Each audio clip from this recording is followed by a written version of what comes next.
8. Baby, they clean up. Hello, welcome to day 2, week 10 of split 1 of the 2019 OPL. I am Nick Boy Richardson, and I am very excited to be... Is this already on? Is this... Oh, hello everyone.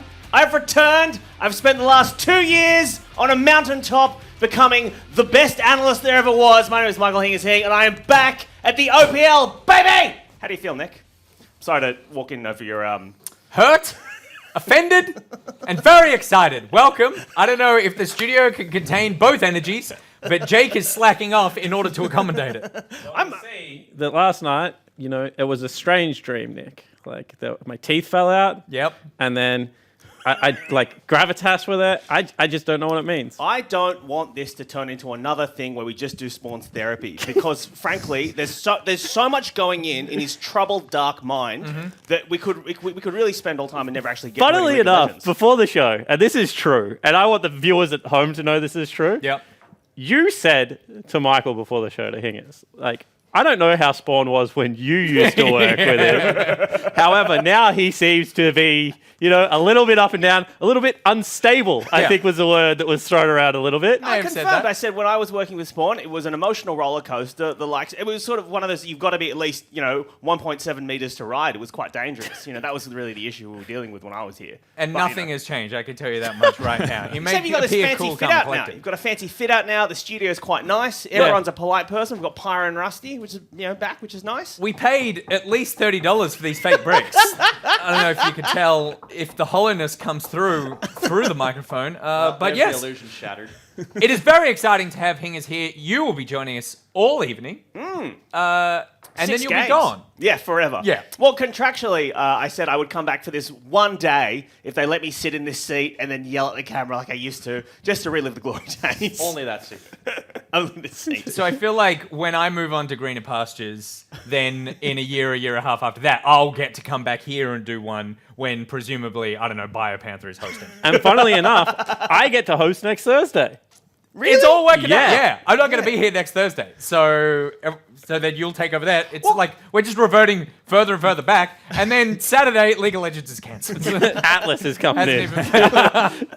But of course, we do have a very, very big evening of games brought to you by our wonderful sponsor at McDonald's. It is day 2 of the Monster Week. Is that what we're calling it? Yeah, it has to be something bigger than a Super Week because we had 6 games yesterday, got another 6 games coming to us today. All of them very important. None of them maybe as important as the first one that's going to kick us off. Yep. The graphic's going to come off eventually. It's going to be there Mammoth it versus is. the Bombers. This one is going to determine top spot. Then Order versus Gravitas. Order must win that game if they have any chance of making the OPL Gauntlet. Nick, Legacy versus Direwolves. Legacy hoping to continue the end of their season strong, build towards that second split. Gravitas versus the Chiefs is very spicy regardless of what happens. If Gravitas has already won a game and then they play the Chiefs, they can tie up with Avant Gaming and Mammoth if the games go to plan. Yep. Legacy versus Avant and Direwolves versus the Chiefs in the last game of this evening.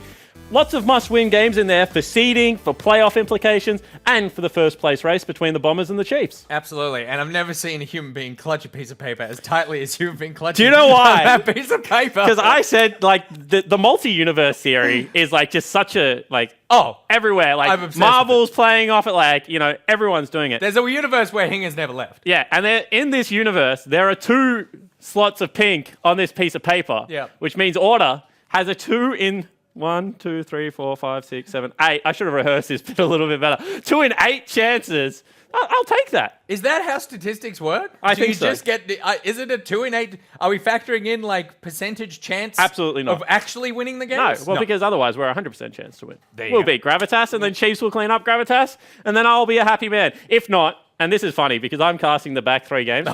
There was a decision of is it worse for him to cry live? Yeah. Or to be a mopey, dreary, whiny, And we're already used to the second one. Yeah, exactly. So we may as well just We just went with that. Yeah. Fayray101 in the chat says, I'm actually so sad about those fake bricks, to be honest. So, yeah. No, don't be sad. I came in, I laid all these bricks, and then I medicated up my front yard, and I planted grass seed last week. You did. You've become a very handy person. Man's house is his castle. There you go. And that's a reference that Bryce doesn't understand. All right, let's get up the spicy tips. because they certainly were spicy yesterday. Who won yesterday? I don't think we even looked at it. We did it. Well, I think the consensus was, and I really hope that someone on the production team is listening, and given how late some of these graphics come up, I'm assuming you're not, that we need to do the chili to Durkin that we spoke about yesterday, where we put the chili and the lemon and the lime and whatever, and that's the punishment for tonight. Anyway, game number 1, everyone has tipped Bombers.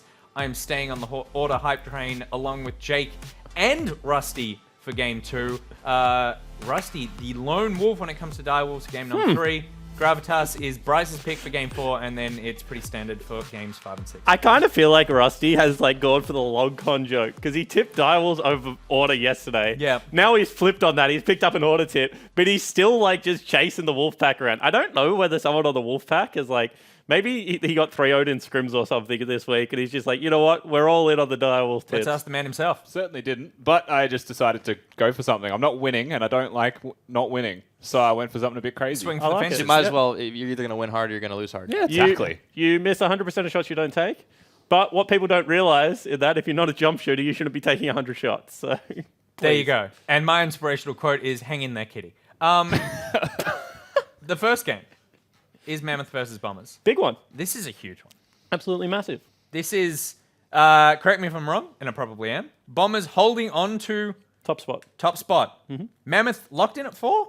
No, not necessarily. No. So if Mammoth lose this, there is actually a multiverse that I don't have on the piece of paper because I honestly don't care about this universe because it's the one where Order don't make Gauntlet. But there is a massive universe where we get stuck in a 3-way tie and we're playing games tomorrow. Yeah. So I think that this is a massive game. Mammoth can actually go a point ahead of Avant, who are playing 2 games today. So there is a 1 game today. There is a universe out there where Avant get beaten by Legacy. That's their 1 game. And then Mammoth have picked up the win. And all of a sudden, they're swapping spots on the ladder. And also, this will just be a very exciting game to watch. Presumably, these teams are planning on bringing their best. This is the 2 super teams. Yes. So we have already seen them play a couple of times. Bombers were able to clean them up. But Mammoth have come a long way. And I think that the games yesterday showed that their mental toughness, I talked about it a lot. Yep. I'm really excited to see whether 2 super team showdown is what I thought it was going to be week 1. Because I'm really excited about this game. It's like the traveling Woolbreeze versus the Harlem Globetrotters in a game of netball.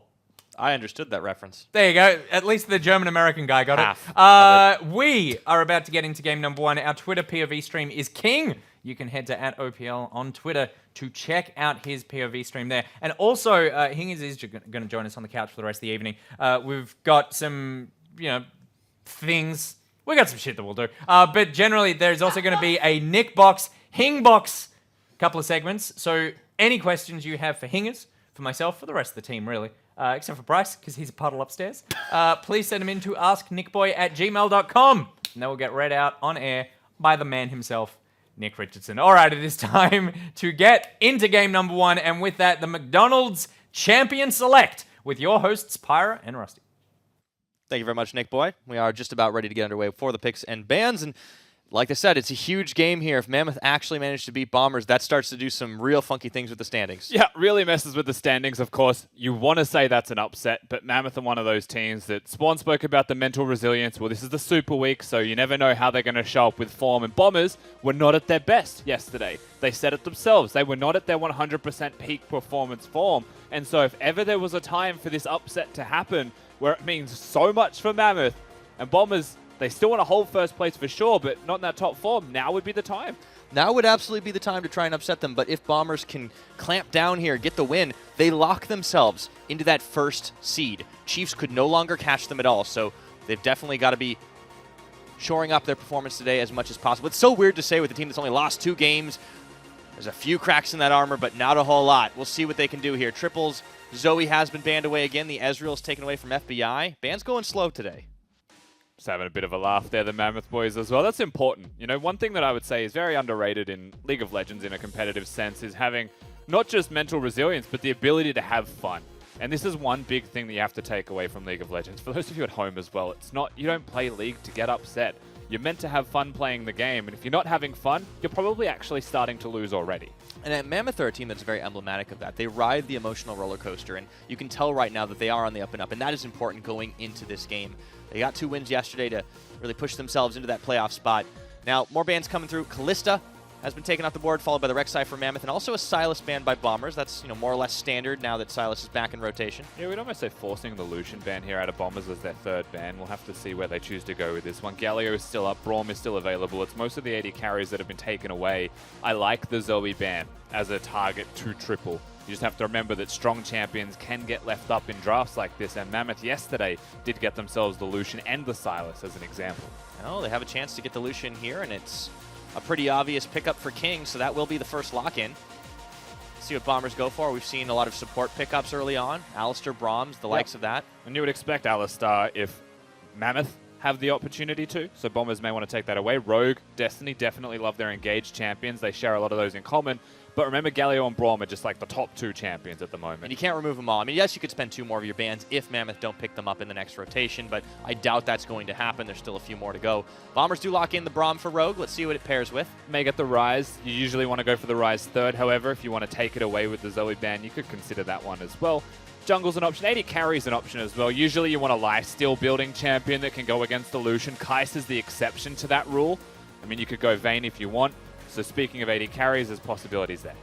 Yeah, and with the last couple seconds ticking away, Bombers will lock in Lissandra. And I like this because not only is it a good champion for Ioma, it's a takeaway from Triple. It's his second most played. Absolutely, and I don't think that they will intend to flex it too hard, Bombers, but I'm sure that they can if need be. And some kind of crazy matchups happen in the middle lane. So you look towards Mammoth now in response. Braum locked in, probably not going to see a Thresh. I would expect an Alistar.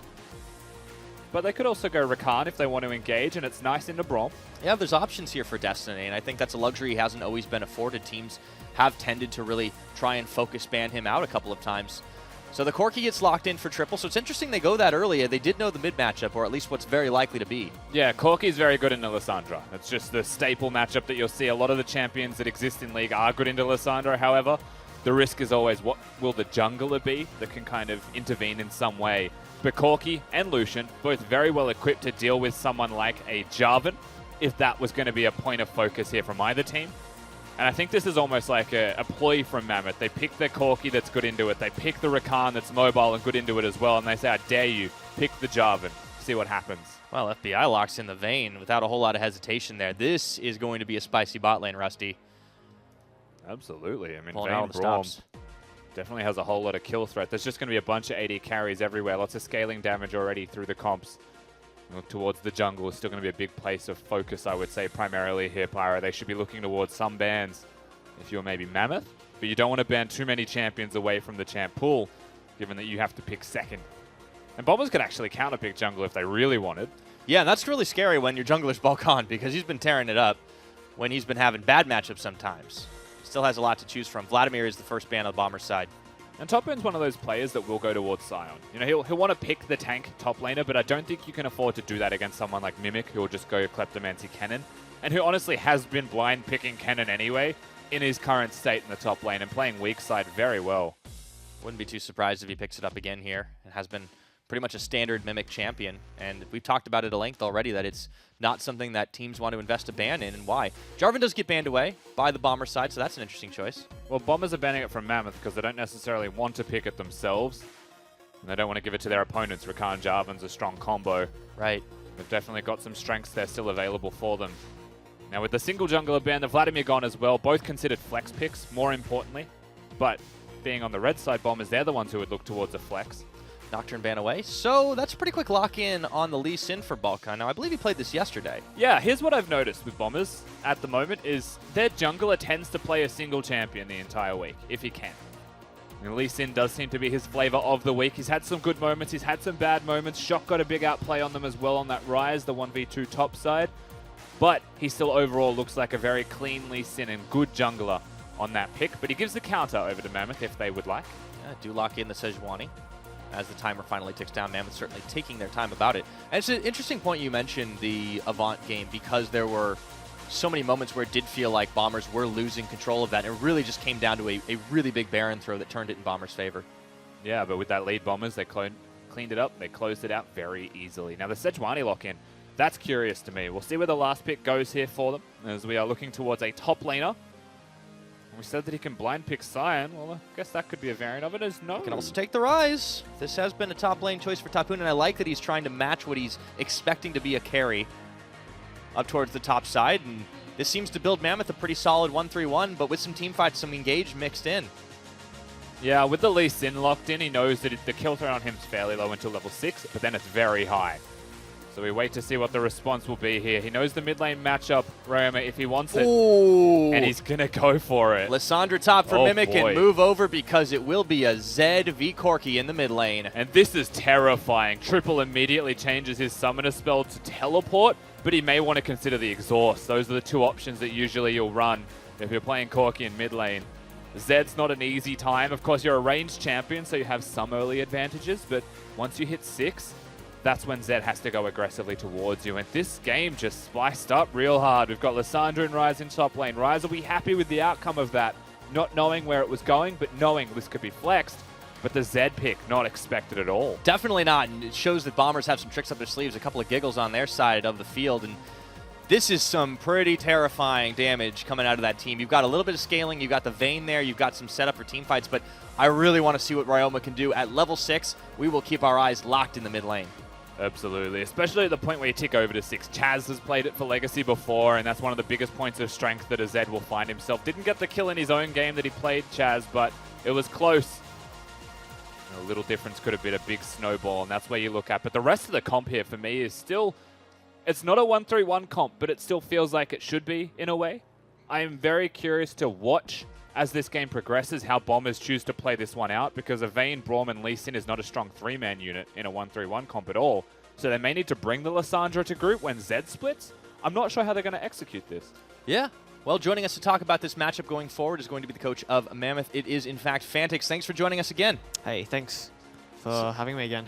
Absolutely, man. I feel like it's a lot of pressure on right now, but Mammoth have a chance to really push themselves a little further up the standings here. How are you feeling going into this Bombers game? I mean, it's not that much pressure on us. I think it's more Chiefs have a lot more pressure on them. They're just sitting there right now sweating. I saw the tweets from hoping Claire that as we'd well. win, yeah.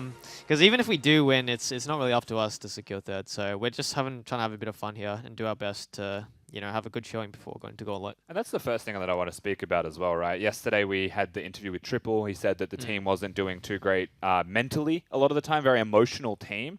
But coming into today, because it isn't entirely in your own hands, do you feel like the atmosphere will help you guys perform better? Yeah, for sure. This game pretty much doesn't have that much weight on us. Like I said before, it's more about just showing what we can do heading into Gauntlet. And of course, as we look onto the game itself, one of the picks that may come as a surprise, especially to viewers, maybe not to those who know Ryoma, is the Zed. Is this something that was accounted for with the very early? It wasn't. It was, Mimic did play Lissandra top a really long time ago, but he hasn't brought it out in a... yeah, it's been a while since he's brought it out, so we didn't expect this coming, especially since, Ryoma's been playing Lissandra almost every single game. That's true. And adaptation-wise, how does Triple fare with this? I know he's played for a while. He's a Zed player himself. I'm sure this will be something that's at least comfortable for him. Yeah, because he's a Zed player himself, that's definitely something that will help him understand, the perspective play going into this matchup. Good stuff. So, one last one as we kind of get underway here for the Mammoth lineup. How good do you guys feel about going into those best of series, just overall? Yeah, good. I think it definitely favors us more than the best of ones do. I pride myself in being good at best of series. I think that's one of my strengths. And same with the players, because we have 4 players that are very used to playing best of 5s. And I think Topoon will fit in quite well as well, especially with the preparation we have going into next week. Fantastic. Excellent. Thank you very much, Fantix. All right, thank you. I think it's a really promising omen as well. When you look at Mammoth, you'd always expect they're going to be a good best of 5 team. Yeah, they are any kind of best of series. You could almost say one of the biggest tragedies of the OPL for them is that it's switched from BO3 to BO1.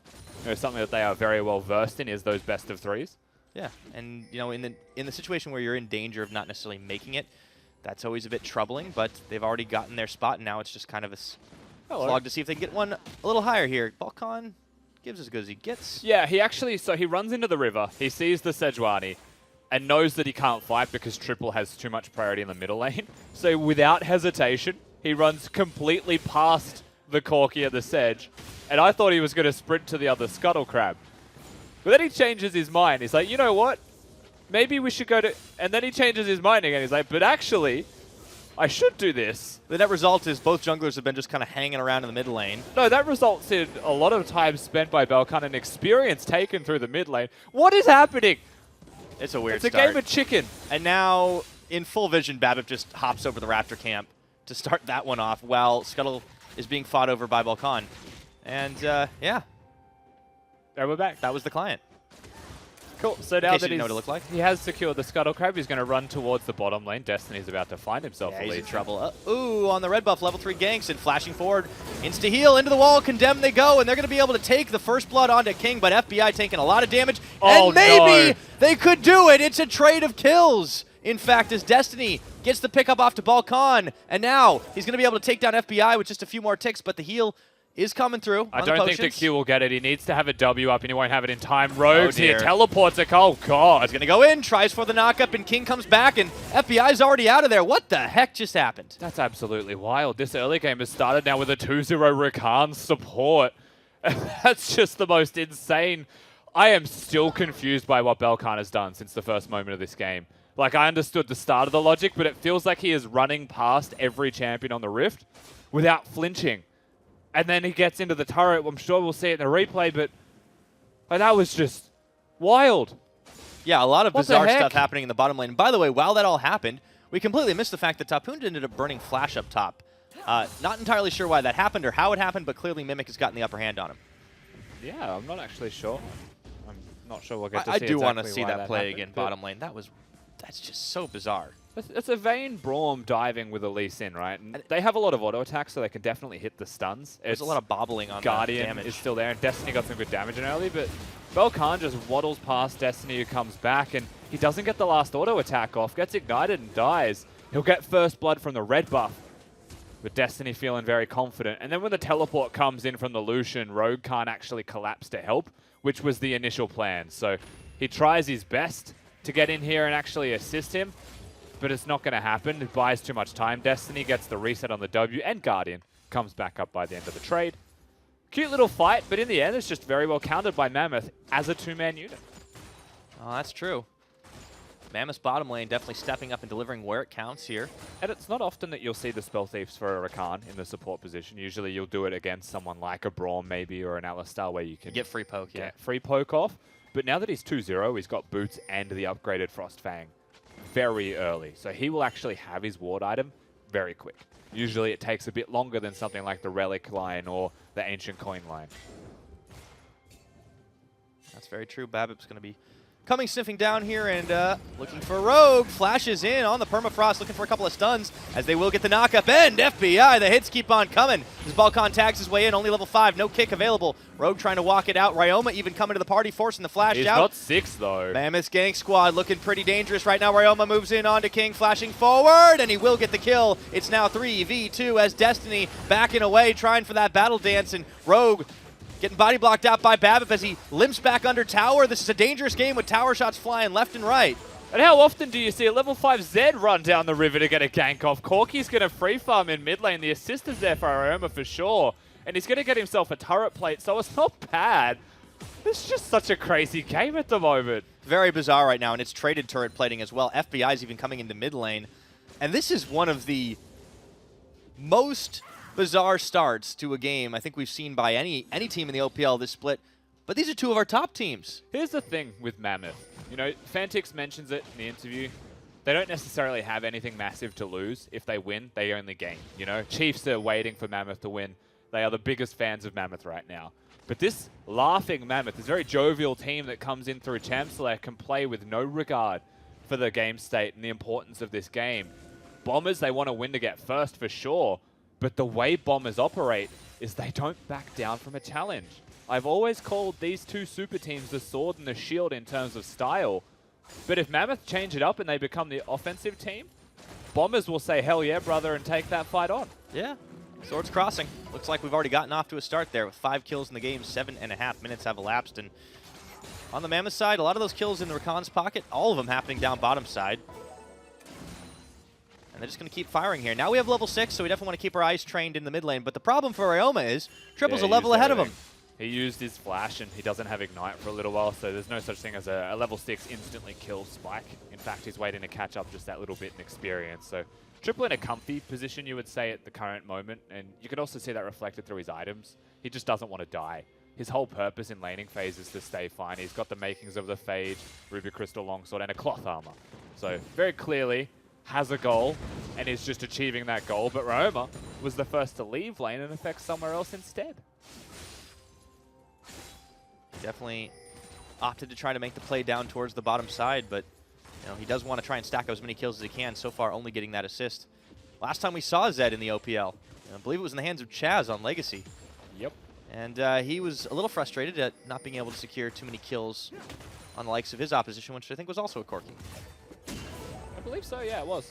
Yeah. History repeats sometimes. Ooh, look at this, Mammoth in the dark, starting out in Infernal Dragon. This is pretty good, using the fact that they have map control on the bottom side. Well, Balkan's also topside in his jungle, so he's about to cross over through mid now, but he will be far too late to actually get here in time. So that's just an objective secured. A big deal is the Infernal Dragon. Not right now, but with Mammoth's comp, they scale so incredibly hard that will be a big boon to their strength as you get to the 3-item stage for sure. And that's the thing here, right? Like, we have to talk about the win conditions of the scaling, because Bombers are always a team that can take a play that they win and turn it into a snowballing advantage. They have some scaling. They have a Vayne on their team, which is always a terrifying threat in the late game. But some of the other tools don't necessarily line up with that. You have Lee Sin, you have Zed. Those are champions with windows of usefulness. More so, anyways. Yeah, for sure. I mean, Ultimate Reliance, things like that are definitely bigger deals. Corki will be more consistent with his DPS output also. And also, right now, the current map state, you can see it on the mini-map, 3 control wards in the bot river. That is why Barbib's able to go for an Infernal, look towards the Scuttle Crab down there. He's never being contested. Even though the opposing jungler is 2-1 with a 450 bounty on his head and a complete jungle item. Barbib can just avoid him by using his bottom lane when the camps are up on that side of the map as top. And there's the kick in. Tapoon is taken down. Balkan getting the bully on. That's his 3rd kill this game. That felt very simple coming out of Bombers. He just goes to the top side. They knew full well. Mammoth know their bot side control is there. It's where their focus has been. And Tapoon, very tragically for himself, is playing the weak side of the map. And the only time that he'll get the opportunity to be aggressive is when Barbib comes up here. But look at the tragedy and the timing with that as well. Blue buff gets gifted over. Barbib is on the top side of the map, but he's dove before he can be useful. Oh, there's the play in. King does dodge out from Rogue, but will he be able to get away with the flash forward? And there goes the Braum ulti, and Mimic coming in to help clean that kill up. He, in fact, will take it. So Bomber's not just playing on their strong side, they're playing on the weak as well. Yeah, definitely wanted to get himself involved in the kill there, Mimic, but I would have preferred if that money went into the hands of the 0-2 Vayne. Now with 2 assists to his name, but he's still farming pretty well here, FBI, and will get towards his first item in a relatively good amount of time as Destiny is holding the wave and triple threatening. Yeah, he was coming in. Package, though, looked like it was about to expire, so he Valks back over. King's teleported back, and this is one of the nice things about running a teleport AD carry, is that even if you get insta-gibbed, you can come right back in. That's actually really nice wards in mid lane from Bombers. What you didn't see is on the mini-map, Triple just hit the Scrying Orb, and we're still spotted through multiple control wards and regular wards in that lane. Look at the mid lane on the mini-map right now. That Scrying Orb went straight through the middle. Spotting him out. That's what Bombers can do. Pretty good control. There's a reason that this team has only been beaten by Chiefs this split.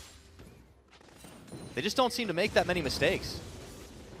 Well, they're just good enough players to cover up the mistakes in a thin veil of outplay. Thin veil of outplay. It's one of the things that Bombers are exceptional at. Just individual skill is up there with the best. I don't know if it's so thin. It's definitely coming up, shining quite a lot. Well, the Mammoth have been able to match. That is true. 12 minutes on the clock here. Advantage in Bombers in terms of gold, but it's not huge. It's only 1,500. What you doing, Barbip? He's coming in for a lane gank. Sweeps it out, but you can see FBI and Rogue are already out of there. They know because their jungler is on the opposite side of the map, and they saw him clear a ward with the sweeper, that they're going to back away, be very respectful. It's not the best time being a weak side Vayne, but you do what you must. And you know you'll be relevant later on in the game anyway, so it's all right. Bomber's going to make a play for the tower. It looks like could be in for a trade there. Ooh, flashing forward. They're going to get Tapoon once again, trying to realm warp out, and he gets kicked away and taken down. Mimic with the second kill. Yeah, the second a piece of crowd control connects onto top moon, he's not going to be able to ult his way out to safety. And Lissandra is one of those champions that just really tragically, the ultimate follows you when you flash. So even if you flash at what feels like the perfect timing when you see an animation start, Lissandra is one of those few champions that actually completes the full animation and stuns you in place. And they'll lock you down, plenty of mobility between the two of them, the Lee Sin and the Liss. So King will be able to trade tower back on the bottom side, but Bombers continue to keep the tempo advantage, and Balkan is already down half health here on the Rift Herald. Realm is coming through. BABIP can't really do much to contest it. However, they will sniff in. It's going to get smited down.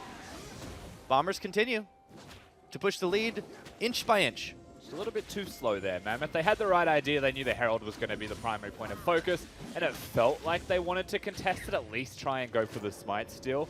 Otherwise, you wouldn't bring Destiny there so quickly. But nevertheless, Bombers too quick on the punch. They got the top turret too fast compared to that of King. So they're able to lock that one down. And now that would actually mean to me a lot of pressure on one of the mid lane or bot lane turrets. If I was Bombers, I'm pretty content with mid lane turret being open at the moment. But if you break bottom and open up Zed on the map more so as he starts the side lane, that could be a bigger threat. However, the risk in that is that you may not be able to break mid turret at all, you know, without that Herald usage in that lane. Yeah, it's one of the troubling things there. And you can see Mammoth are already realizing that this is the next likely place for Bombers to try to attack them, so they send the duo lane into the mid. Same thing happens on the Bomber side, though. In fact, 4 of their 5 members are here. Whoa! That's a rich push. Yeah, very much. A lot of money sitting in there, and BABIP looking to make the play onto the Braum. They go, and Rogue, there we go, knocked up, double charm. They're going to try to take out the Vayne. However, Bombers are more than a match to take this fight down. Balkan is just taking 3 shots left, right, and center, but BABIP is the first casualty of this one as Ryoma comes in a little late. The double kill for the Vayne. All of a sudden, FBI is starting to feel pretty darn good about this one, and Ryoma is able to clean up a kill on King and Kind. And now it's Bombers pushing down the mid lane. And suddenly the Herald gets summoned in mid lane. 3 people strong here with a cannon wave. They should be able to look at this turret. However, Triple does have a lot of range damage and wave clear. It requires a lot of threat from Bombers to stay true on this turret and actually get it. Triple's holding them down. The stare down successful. They do stop the tower from falling. However, it does take a lot of punishment here in a big decisive fight in favor of Bombers. That Mammoth started. And they're also going to get themselves a dragon and bot lane damage on the turret as well. So really, Bombers are winning massively. The gold lead explodes open as well. They're doing this in vision, so they have to back away. But it's all about the damage that has been dealt because it can be hit home harder. And with already a 3,000, 3,500 gold lead, that can become 6 or 7. We see this fight again. Rogue somehow, amidst the Sejuani ultimate, and it's because of his Merc trades that he's rushed, gets the ult off, gets the stopwatch on as well, and is very healthy, where otherwise he probably should have died. Topoon, big mispositioning, and Roma doesn't need to hit the shurikens. He's got enough damage already. And the fact that a Zed can go through a fight like that and not have to kill someone at the start, just come in and hit it home harder for them, shows how well that was executed from Bombers, and to me, in particular, Rogue. Rogue did a great job really stopping that early play and keeping himself healthy enough with the stopwatch. Merc treads. Yeah, the Merc treads help out. They've got 5. You know, this is coordinated boots from the Bomber side. And, you know, if that ain't a sign of good teamwork, I don't know what is, Rusty. But also, crucially, where the kills went this time around. Before, Balkan had been picking the bulk of them up. Yep. But now there's 2 kills on the Vayne. There's 1 kill on the Zed. That's exactly what Bombers wanted in this mid-game. Exactly. Balkan and Mimic had most of the kills, and now it's shared through the rest of the carries on the same team. So that is a very big deal. And they are still going to trade objectives, but the thing is, you look at a Zed, you look at level spikes. Corki actually spikes in a very similar way. It's just that one is designed to kill the other a little bit more successfully. But Zed at level 11 does a whole lot more damage with his ultimate. And what people don't necessarily know about Corki is his ult damage scales with levels in the ults as well. It goes up to a 1-to-1 ratio, I think, in AD and AP at level 16. Which is pretty massive. That's huge. So Corki definitely can dish quite a lot, sitting on that Infinity Edge already. Getting close to that 17-minute mark on the map, but Bombers have taken a pretty solid lead here. It's 3,000 ahead and some change. They do pick up a dragon. You'd think they would have liked the Infernal, but Mammoth, they're definitely counting on the fact that they can use that later on in some team fights. Yeah, definitely. It'll all add up for them. Their scaling is no slouch, no pushover. Of course, the Rise is in one of the most compromised positions possible. Yeah, Topoon's having a roughie of a game. There was a lot of bullying happening. Mimic and Balkan comboed up. I don't think it gets better for him until he has 2 full items done. Yeah. Like, if I was Topoon, I couldn't ever go against the Zed until I have, like, a Frozen Heart, maybe a Righteous Glory done. And then maybe I can contest him just because Zed's a lethality builder. But even then, you're going to be so far behind in levels that Roma may be 16 when you get to that point. Is Oh, it just keeps coming. Ouch!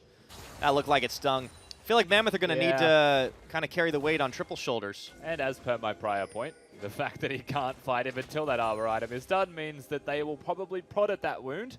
Even if he has teleport up and Zed does not, and Mammoth may think they have a map advantage, it's not that simple. Zed will kill that Rise whenever they're on the same screen, so Zed gets wave prio, and that prevents the Rise from getting there. Yeah, you can't teleport into a play if you're dead. So, Bombers do finish off the tower, finally. The words came out of my mouth, but Ryoma's doing the same thing on bottom, taking a tier 2, and this is opening up so much of the map right now. Bombers commanding the lead, running the tempo. If you ask me right now how did Mammoth win this game, my answer is 2 items, maybe 3 items on triple, and another pentakill coming out of it. Yeah, you need to stall until you can get into that point. And the triple definitely has been able to make some pretty PogChamp plays. That Roma pentakill could've yesterday killed him was there. massive, but 100% Roma could have killed him there if he wanted. He chose to let him live. how generous. That is. He's a generous king. As ruler, you can live if I let you. But only if. And unfortunately, I think it's just because he didn't want to trade his health for it. He's got a 700 bounty as well. He's He about to didn't have know where the flashback up rest of too, by the Mammoth way. was. Oh That's boy. bad. Dustblade of Drakthar completed. What a sobering game.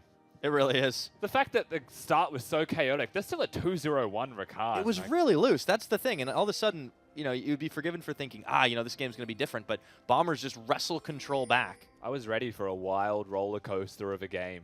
Back and forth. And then it just seems like Bombers won the next 2 consecutive fights after that wild start.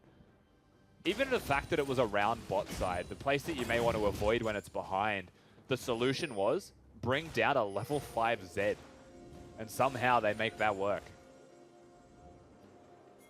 It was a bit weird. It was a bit wonky, but it definitely delivered results.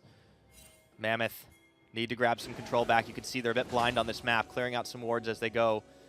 Finding strength in numbers, trying to make this 4-man unit work. The problem is, Tapoon would really like to be a part of that unit, considering he's been very vulnerable on his own. If it's ever a Lissandra down there, though, he's a bit more confident. Obviously, it's not great, but he'll survive. Yeah. If it's a Zed, he will die. And so he can take some solace in that fact that their assignments weren't designed to kill him for a hot second. So be able to go over to the minion wave, collect it, and push it in, feel a little bit better.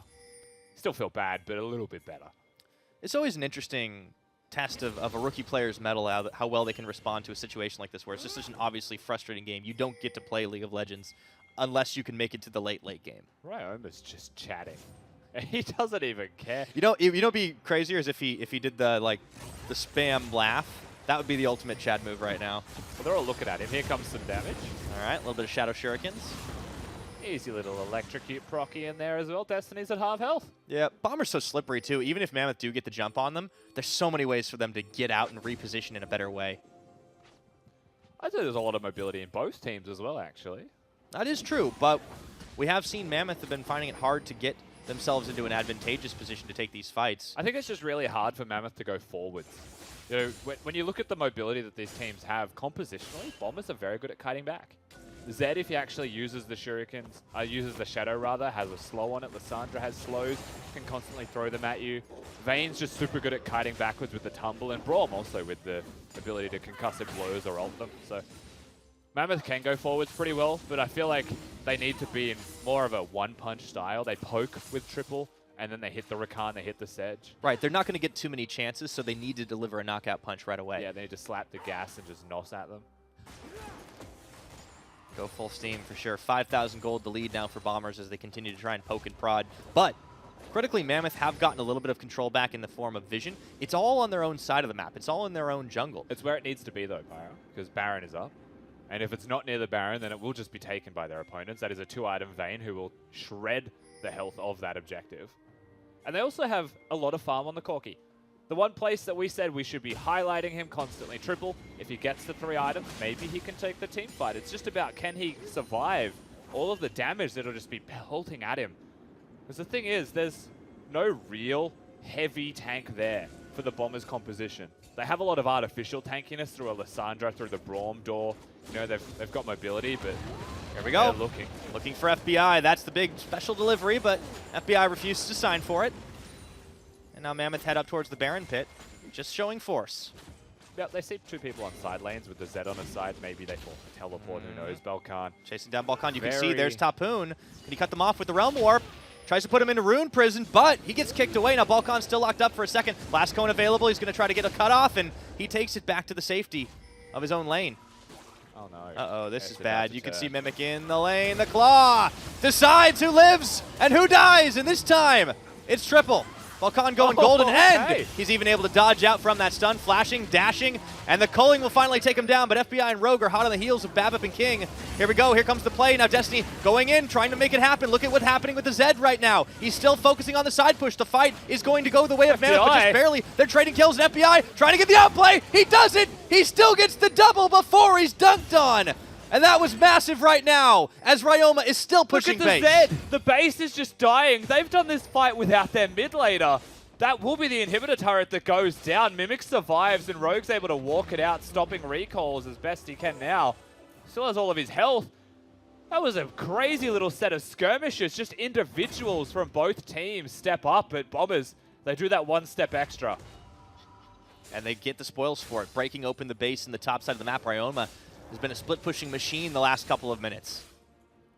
What a nutty fight. You can really see the makings of FBI's talent through this week, specifically of the OPL. And note the triple. The MVP has to stay alive. Balkan will hit the stopwatch, not knowing that there was a Sejuani about to Q at Ari. Hashtag calculated. And think about how much was used towards killing him. King no ultimate, BABIP no flash. So they just turn this one around as fast as possible. And FBI has a hard time until he gets the kite on top. Tapoon just ran into it. Yeah, he did actually run it down the river. But at the same time, FBI was kiting perfectly after that point. Yeah, no, FBI did a great job, but he did get an extra kill on top of it all. You would expect that the Vayne's going to tumble towards his Braum, you know? Yeah. Maybe that's what he was thinking. I don't know. I'm not inside his mind. What it looked like was a power feed, but he definitely had intent. And I'm not going to discredit Topin's intent. Fair enough. Bombers, though, had a great game. After what was a weird and wonky start in the bottom lane, everything smoothed out the edges. No more creases at all. 5,000 gold the lead, slowly growing here. You know, Bombers never did take that Ocean Drake, by the way. Nah. There was like 2 attempts on it, and then Balkan was just like, eh. Well, it was a fight near it, so they chose to go for the fight instead. No, I respect that. Baron is the bigger point now anyway. It's where Much most of their bigger. vision is. They'll And take here that they one are. for free if they can. BABIP. Oh, he's going to have to run away. They can muscle him out here, and you can see Triple. Both him and King have teleport as well as Tapoon, so they can get to the play quickly enough, but how fast can Bombers actually take it? That's the question. Well, we have started to hit our second item breakpoints for the side of Mammoth, maybe 3 for certain members on the side of Bombers. Of course, a fairly cheap build path is the lethality for Ryoma, so now that he has 3 items, you have to look at his lane opponent and note that the 0-5 Rise hasn't actually been able to go towards armor in his purchase. It seems like he's going to be going towards the Rylai's. Maybe avoid stuff, we'll find out. But that's not armor, so Zed will still kill him very quickly. Yeah. It's Seraph's Embrace that he's now relying on and his passive shield to survive that one. He's relying on the fact that he can kill someone before they kill him, which has been difficult for Tapoon Here's today. the thing, right? Like, you could look at a draft like this and go for Phase Rush if you really want. I personally am an advocate of Aftershock Rise more often than not, but, like, I respect the choice of Phase Rush. Aftershock, having the 70 resistances is just so big innately against someone like a Zed who goes Burst. You know? Like, at least in who goes fairly heavy on the burst, especially. Well, even the Lissandra at this point can do a bit more of that bursty damage, just because of how far ahead he is compared to Tapoon. It's only a level advantage, but still, a lot of items differential. I just don't think there will ever be a world now where the amount of shielding that Topin gets saves him from Ryoma once Tommy hits level 16. Yeah, it's going to be scary. At this point, maybe he can outplay dodge the shurikens and he'll survive, but at a certain point, like 2 auto attacks and an ignite with a Dustblade proc in there may actually just be enough damage. Yeah, that's the Fountain Express route. Bombers. What are you doing, Rogue? Keeping it clean. Keeping it clear. Best they can. Wards all along that Baron pit, but they don't need to take it. They still control this. Okay, so there was a Ocean Drake that did get taken before, and there was another one that spawned. It just didn't pop up in the indicator. So now Bombers have 2, which means out of those fights, they've got quite a lot of ways to recover their health and mana.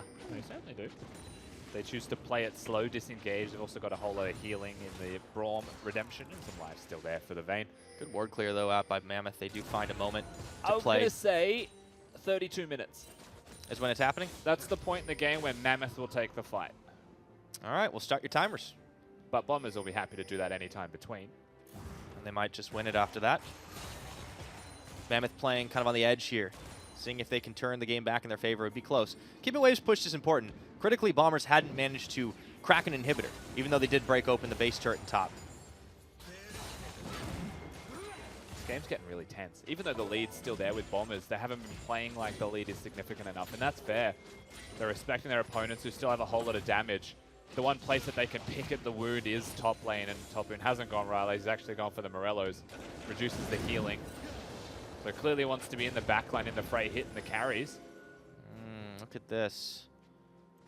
They've muscled Mammoth out of the river, but they will not back away. They can't afford to do any resets. Not just yet. Triple needs that Infinity Edge. He has still the stopwatch that he can activate. This will be seen. That recall will be spotted by the minions that push in, let alone the vision. And Gonna be the Bombers Baron with start. no hesitation are going to hit the Baron. Can Corki afford to do that? Yes, because he has teleport.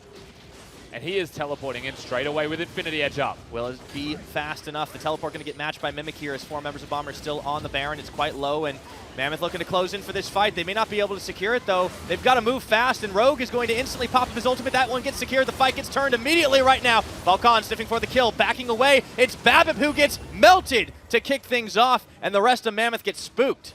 Yeah, and suddenly they just get the Baron. Nobody goes down for it. Lots was used. Stopwatches burn. And with the Baron buff, they're going to get themselves the mid lane turret. That's what happens. You recall, and it's not because you have teleport that they'll respect you. It's that they can do it so quickly that you need to teleport, and they get it in time. And they just crush through the base at this point. Mammoth are going to have to mount some kind of resistance, but that inhibitor is already gone. Sub 30 minutes, and they're just going to do a little bit of a round trip. Still looking for Roma. So there is 3 of them on a journey to find the Zed, who is just respecting them because, I mean, my team is inside your base, and you're not there, so where else would they be? Good discipline coming out of the mid laner of Bombers, who has been known to go on some little expeditions by himself, but brilliant resolve to stay patient. Great job by Bombers, shoring up this lead. They're even going to take away the red buff inside the river here, and there's not a lot that Mammoth can really do. You said 32 minutes they take the fight. At this point, they may not get that opportunity. It was done well before they could, right? Bombers had the opportunity. They saw it. They saw the recalls. I was looking for the Infinity Edge spike for Corki, so I guessed 32 minutes, and he had it at the fight. But it wasn't a real fight. It wasn't a front-to-back one. They were disjointed. They were separated. They weren't able to actually do it on their own terms. I want to give a lot of credit to Rogue, though, because he's been doing a great job at zoning. Really just making sure that Mammoth can't get in there without getting turned on immediately. He just preemptively throws out his ultimate, and it just does so much to disrupt Mammoth's plan of attack. It does, and you know, Braum, people like to play Rakan into Braum because you're pretty much instant with your engage, and Braum can't counter you like that. The passive obviously makes things hard, but the way that Rogue has been playing this one, first of all, going for the Merc trades, and being able to use his ult so preemptively. Hold on a second. They do catch Balkan out. It's going to burn his Guardian Angel. Do they have enough left in the tank to take the fight, though? Here comes the full channel calling, but it's only going to clip onto Rogue. It goes Mimic! That's a massive turnaround here, and Balkan tags his way back in for some revenge, Destiny. but Mammoth still have a chance to make it happen here. Do they have enough health bars? They do not. The triple kill for FBI, cleaning the fight up. That's the ace. And that was a crazy fight from both sides, but Bombers were too far ahead. They just had too many items and too much damage now. That will be the game over. And FBI cleans up the fight that Mimic gets to kick off massively. And that will mean that Bombers secure themselves the #1 spot. They are the Gauntlet finalists, and a well-earned victory there. Unfortunately for the Chiefs, it means that while they can still play 2 games today, they won't be able to contest that top place spot. Bombers lock it in. They are the best team in the OPL through the regular season definitively now. And that game's a pretty good example of it. Clean as clockwork. If you take out the first couple of minutes, it was absolutely beautiful. Bombers gave nothing and took everything. And there were moments for the opposing side. You know, Destiny actually stuck to credit. I think had a pretty good game, even in the last team fight. Hits the big engage, and there was a moment in that fight where, like, maybe they're about to do this off the back of what Destiny had done, but the damage was already done through the early game. You know, the Baron being secured, the early skirmishes somehow turning around, being on bot side, unexpected roams maybe. and some item choices that I would also say could have been explored differently from the side of Mammoth just opens them up to this. Yeah, and it's really a huge credit to what Bombers can do is in any situation they find themselves in, they always can figure out a way to get advantages. The sense that they have for the game is just on a different level than the other teams in the OPL. Chiefs are the only team that's been able to challenge that, and I, for one, am very excited for what happens in the Gauntlet. I fully expect that to be the finals. It may not be, but it's going to be a great one if it is. But everyone should expect that to be the finals until proven otherwise, right? Bombers, they cement themselves as the best team right now in the OPL. Chiefs still there as those strong contenders for sure. They just can't contest that position. Certainly, and I don't think they're too worried about it as well. Like we heard from Swiper yesterday that, hey, even if they had to face an extra one, it's fine. They want to come in a little warmed up. Swiper doesn't lose BO5s. He said it himself. That's true. He doesn't. Just doesn't do it. He's too confident, but both teams. I was going to say, I don't know if Bombers lose best of fives in the shape that they're in right now. Like it's going to be nuts. Whatever happens going forward. But yeah, so Bombers get a win at the very end of it all for their regular games. We'll see them in the finals of the Gauntlet. But for now, let's send it back over to the couch to break it down. There was so much stalling there because we never taught you how to put the microphone. Guys, I'm a media professional, all right? I've done this before, and I'll do it again. Yeah. The funny thing is, I was like, so, Michael, what are you doing with yourself nowadays? He's like, touring, doing comedy, doing my own shows now, still working for the SBS, still doing some podcasts and stuff. And I'm like, all of these do require you to use a microphone at some point. Somehow my incompetence just is able to blast through all of that. So, I'm very proud. Very proud of what I've achieved today. Well, I'll tell you someone who's not incompetent. FBI. Is he the scariest person in the OPL right now? I mean, not physically to look at. No, I would say brutal. even there, like he is pretty intimidating. No, I mean, there's no secret. I think Vic is a seriously talented player. I think that he obviously came from the Sing Gaming lineup, very raw, very mechanically gifted, and then I taught him everything he knows. Yeah, I guess- and I guess now, like, he's continued that across the Bombers.